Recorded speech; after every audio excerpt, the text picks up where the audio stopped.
Habits a Mindset Hunter. Chasseur d'habitudes et d'état d'esprit. Cazador de hábitos y mentalidad. Un état d'esprit innovant pour une vie épanouie. Une émission de et avec Melika Badreddine. Bonjour, bonjour, bonjour, autour de vos 33 pays. Bonjour. Qu'est-ce que c'est que ces cloches ? Aujourd'hui, on va parler mariage. Et non, pas tout à fait. On va parler des premières fois. Alors, on ne parlera pas de votre premier mariage, ni du mien, ni du 5e, ni du 10e, ni du 15e. On va parler des premières fois en général. Puisque dans ce podcast, comme vous le savez, on parle des rituels, on parle des rites, des habitudes, des pratiques, on parle des coutumes, des traditions, tous ces synonymes finalement de répétition, d'action et de leur importance. Les rites de passage organisent, solennisent finalement le processus de passage à l'âge adulte évidemment, mais finalement ça a cédé la place à une transition plus progressive, à des procédures qui vont être plus informelles, éventuellement réversibles, qui sont parsemées pour le coup de rites ponctuels. Et c'est là où finalement ces premières fois prennent d'autant plus d'importance, puisque finalement ce qui était les rites immuables, comme les mariages justement sacrés, indissolubles, deviennent finalement des convenances, pourquoi pas sociales, qui sont dissoutes maintenant de plus en plus facilement, de plus en plus rapidement.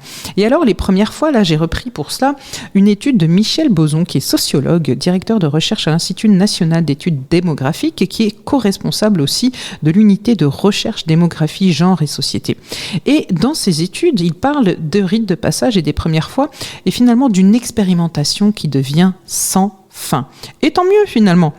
Tant mieux, puisque quelque part évidemment il y a une forme de désacralisation de certains rites de passage, mais finalement il y a aussi le fait de relativiser certaines choses qu'on peut vivre aujourd'hui comme des échecs, comme un divorce et autres, et puis ça met l'accent sur finalement l'importance de l'expérience et l'importance du présent, puisque nous vivons des présents successifs. Et donc dans ce rite de passage là, on peut parler des mariages, on peut parler du service militaire, on peut parler du permis de conduire la première fois, pas quand on l'a perdu et qu'on le repasse. On peut parler aussi pourquoi pas de la première expérience sexuelle, on peut parler de la première fois où on cohabite avec quelqu'un, la première fois où on obtient un emploi, la première fois où on va obtenir une augmentation, etc. Et tout ça, finalement, ce sont des rites de passage qui vont être très valorisants, qui vont construire notre personnalité aussi, qui vont construire notre confiance en nous, qui vont construire finalement, une marguerite de partage, une marguerite de construction de quelque chose qui va être au centre et qui va être vraiment ce qui nous caractérise et qu'on veut garder, puisqu'aujourd'hui tout est basé sur le choix. Et heureusement quelque part, loin d'être un état durable, la jeunesse aussi qui s'allonge avec la durée de vie, c'est un passage, une transition, un processus de socialisation. Et c'est ça qui compte, c'est ça qu'on peut garder en tête, avec aussi toute la multiplication de ces rites qui deviennent des choses qui deviennent non plus simplement sérieuses, mais aussi quelque chose pour, comme on dit, marquer le coup. Et ça devient l'occasion, pourquoi pas, de faire la fête. Et des occasions de faire la fête aujourd'hui, on ne va pas s'en priver, puisque tout n'est pas forcément au beau fixe, on voit bien ce qui se passe autour de nous. Donc on est bien content quand même de marquer ces rituels d'autonomie, d'indépendance. Et effectivement, c'est des rituels où on est en train de partager ensemble, de faire la fête, et c'est ça finalement qui va compter. Le bon plan de Melika.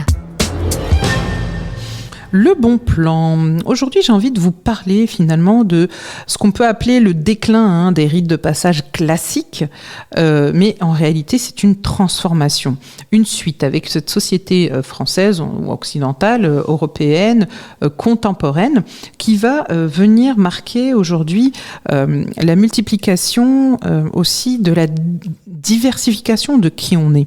Donc, les rites de passage, ça peut être aussi le passage, pourquoi pas, d'un sexe à un autre. autre. Et oui, c'est quelque chose qui arrive de plus en plus, ça fait partie de notre société, et ça fait partie d'une société aujourd'hui qui est compréhensive vraiment dans tout ce qu'on peut être, non pas dans notre sexe, mais dans notre genre et finalement dans notre identité. Ça aussi, c'est quelque chose qu'il faut prendre en compte et c'est une des premières fois qu'on en parle. Cette émission est maintenant terminée et comme dit Melika, fuck bullshit, love.